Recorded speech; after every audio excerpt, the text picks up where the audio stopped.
I'm Christian Angileri. I'm a hero. I'm very humble, so I don't like to talk about it. Welcome to Crazy History, a show that covers crazy history.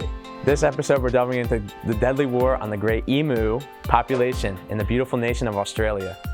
Let me tell you this, the Great Depression, those were some wild times. The world fell into more and more and more economic downturn. This led to many nations becoming destitute and in need of some sort of monetary gain. So, Australia is a big nation, a lot of people live there. So you'd expect them to be like, let's help our people out. No, they didn't do much. They did nothing, man. I'm gonna set the stage here. The barren desert of Western Australia in the year of 1932.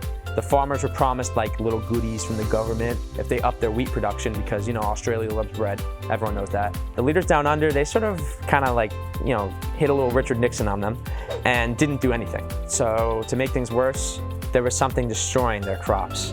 Animals who could triumph over something as daunting as fences. Pernicious, dangerous creatures with no regard for the poor farmers who were getting robbed by the government.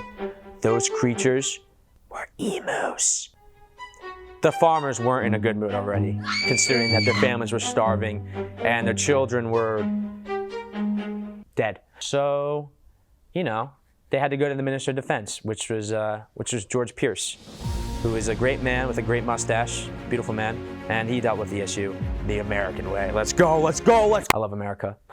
The soldiers were very confident about this whole debacle. The farmers promised to supply food and pay for the majority of the funds, and they figured it would be good target practice for their boys. And it also gave everyone something else to think about besides, starvation, death, sadness, the Great Depression. The soldiers even got a guy to film because they were like, all right, we're winning this. This is ours. Even though they were going against an unarmed, unaware opponent, I don't think emu heads are like, the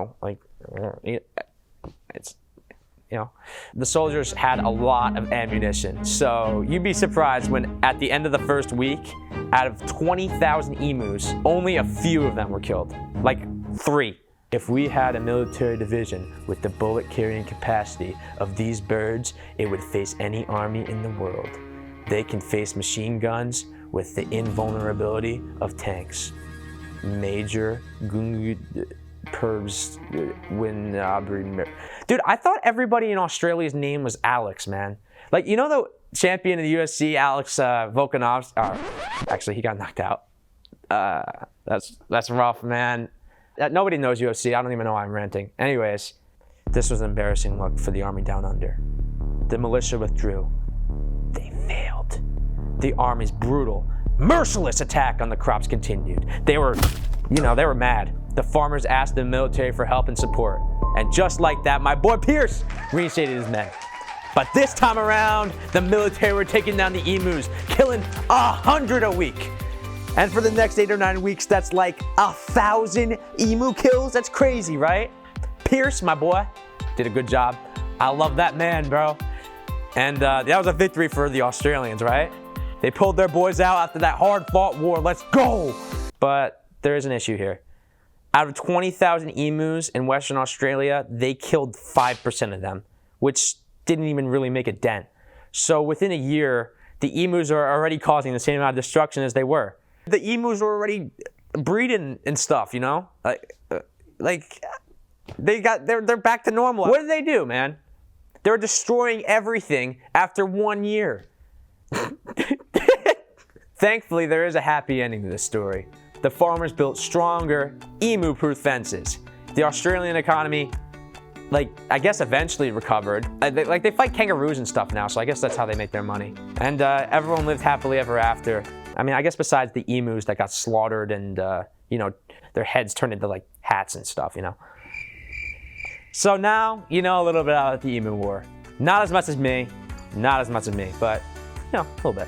So, I'd like to thank you for watching. I was Christian Angileri, and I'll see you guys if I feel like making another episode.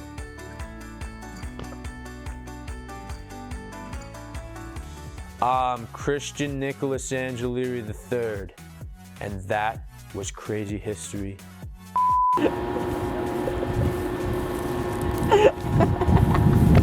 Look at the clouds, and look how proud you are of them.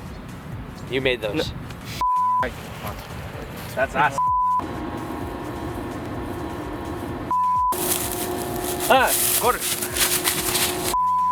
You don't know about the Great. Oh wait, that was a bit I just did before.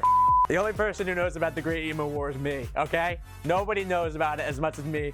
You don't know what I was doing at 3 a.m. on Wikipedia. Okay? You don't know why I was on it at 3 a.m. because I can't go to sleep because I have insomnia.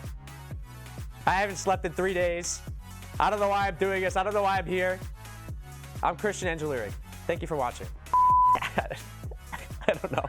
I don't know. Christian code is hilarious.